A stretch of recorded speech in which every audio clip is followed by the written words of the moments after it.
My name is Julia Pisato. I'm a photographer and I pretty much photograph everything. But my main niche is boudoir, but I also do weddings and some families for people I know. And I like to do creative shoots, but that's on my own time. Well, I do quite a few things in Guelph, but mainly right now I'm running Taste Detours, which is a culinary food tasting and cultural walking tours. My name is Amy Dana and I own a business called Minga Skill Building Hub, which is a hands-on reskilling school. So we teach all different kinds of homesteading skills, lifestyle skills, traditional skills.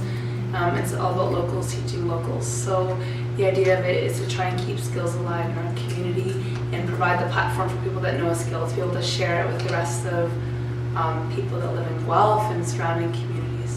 So my name is Haley Kellett and I am one of the co-owners of The Making Box, which is Guelph's hub for live comedy and improv education. And what I do there is I'm the director of the Improv Incubator Program. So I facilitate all of our educational courses. So if you wanted to come and sign up for an improv class and join us every week to learn the fundamentals of improv, you'd be talking to me first. I'm also one of our lead instructors. I help Jay Reed, who's the leader of our Improv for Business section, facilitate those workshops in a professional development setting, as well as probably another 1,000 things that happen at The Making Box.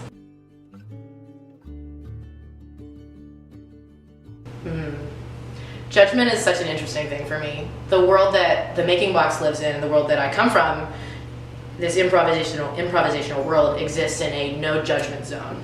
And it's all about acceptance and it's all about inclusion and welcoming all ideas and every idea.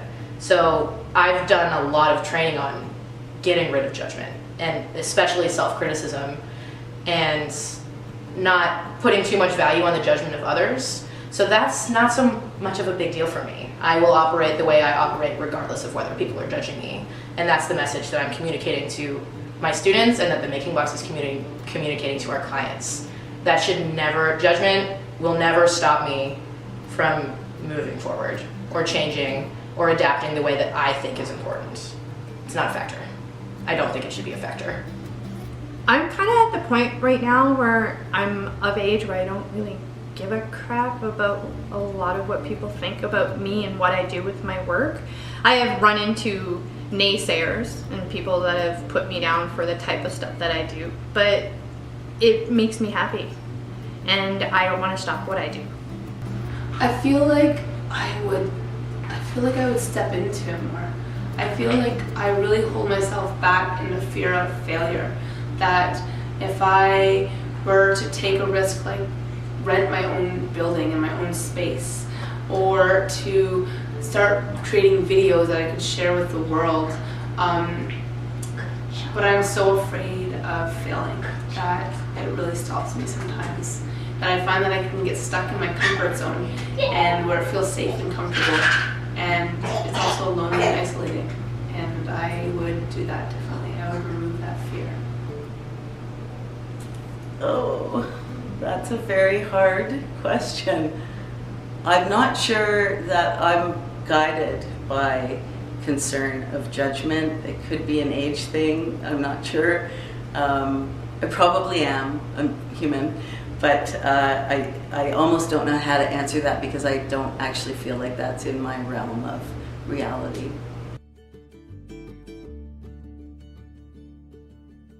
Probably daily, but I think possibly in the attempt to try and create these custom and private tours, because I can be someone that's, you know, I can offer you this, I can do anything, we can create tours together, which is true, and I will. But the doing of it, you know, is not as easily done as it is said. And so, well, that's not a problem, and it's more an exciting piece of this new business. It's definitely been pushing me forward at trying to create new products all the time.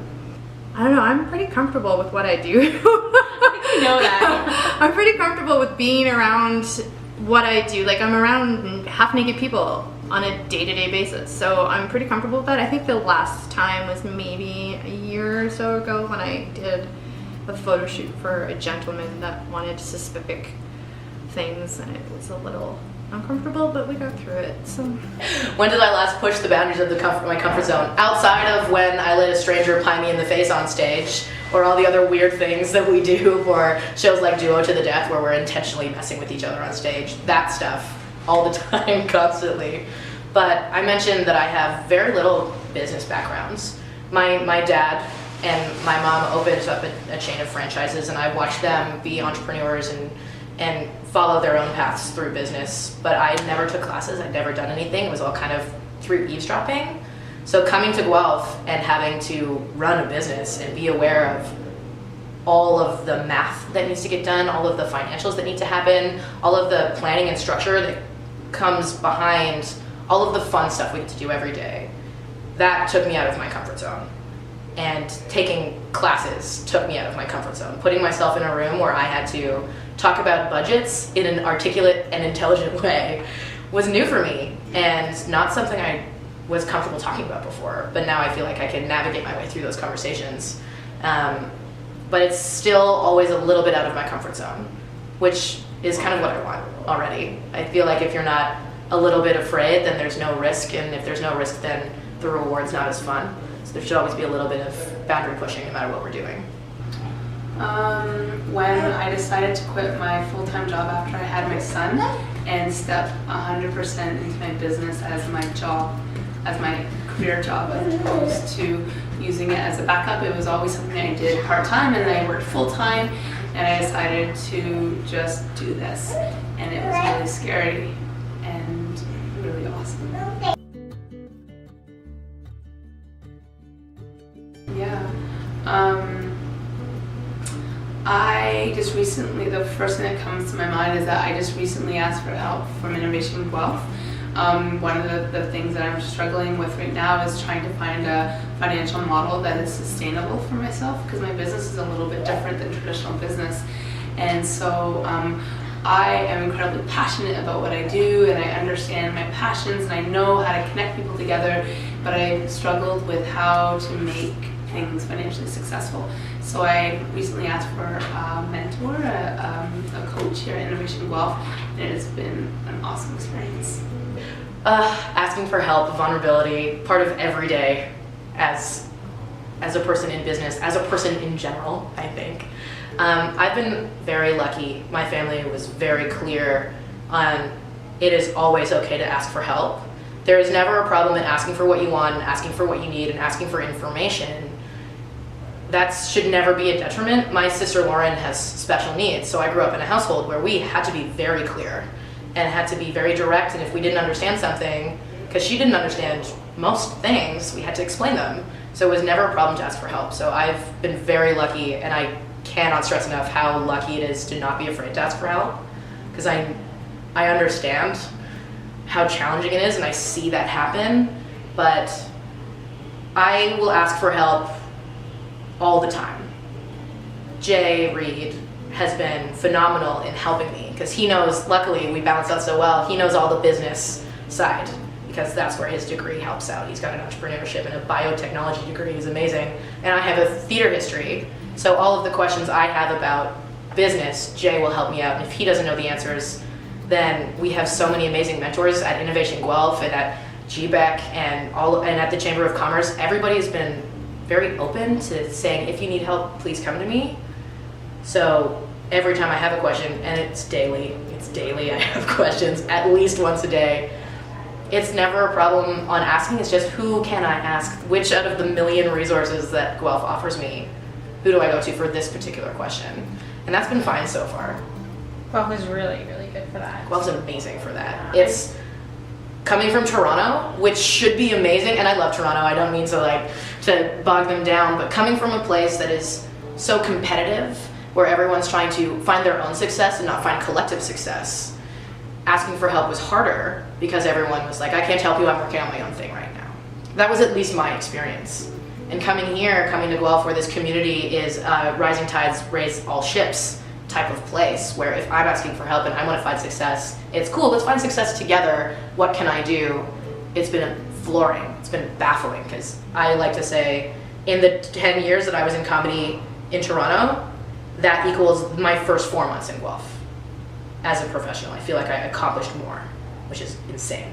You know, launching the whole thing, it was really a lot of faith that I asked for from primarily my partner businesses, and I do consider the restaurants and the food businesses and all the other downtown businesses I collaborate with to be my partners in the whole thing. And so I definitely had to ask for a lot of help for that. I, you know, didn't have a lot of seed funding, so lots of sort of favors and it's going to pay off later and I can pay you later type of thing.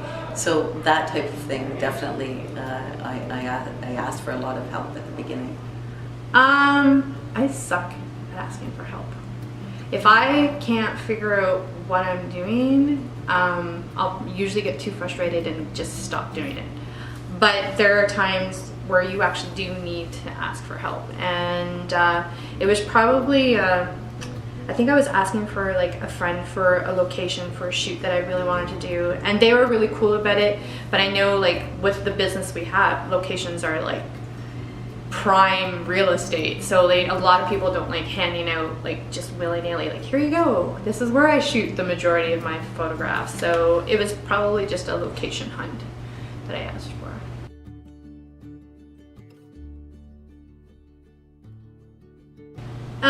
It makes me like hustle a little harder. You know, like I really want to get my work out there and to show things off. So I think if I'm still a little vulnerable about it, it pushes me to the edge a little bit more, you know?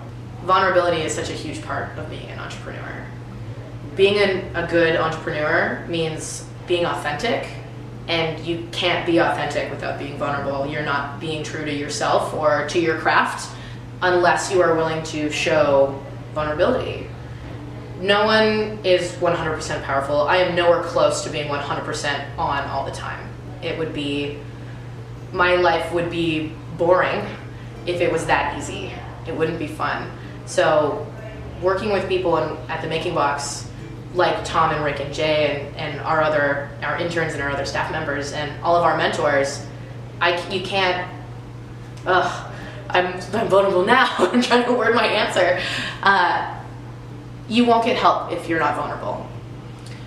No one wants to celebrate you if you're not vulnerable. No, like if you think about power, I'm going to use a Harry Potter reference, but like for example, Dumbledore in Harry Potter is very capable, can handle everything, has infinite knowledge and wisdom, but the reason people respect him is that vulnerability and that willingness to say, I'm still learning and there's so much more that I can be and do. And that is the type of people I want to work with. That's why we've been talking about Erin Doherty a little bit. I love Erin so much because she's so clear on her authenticity and her vulnerability.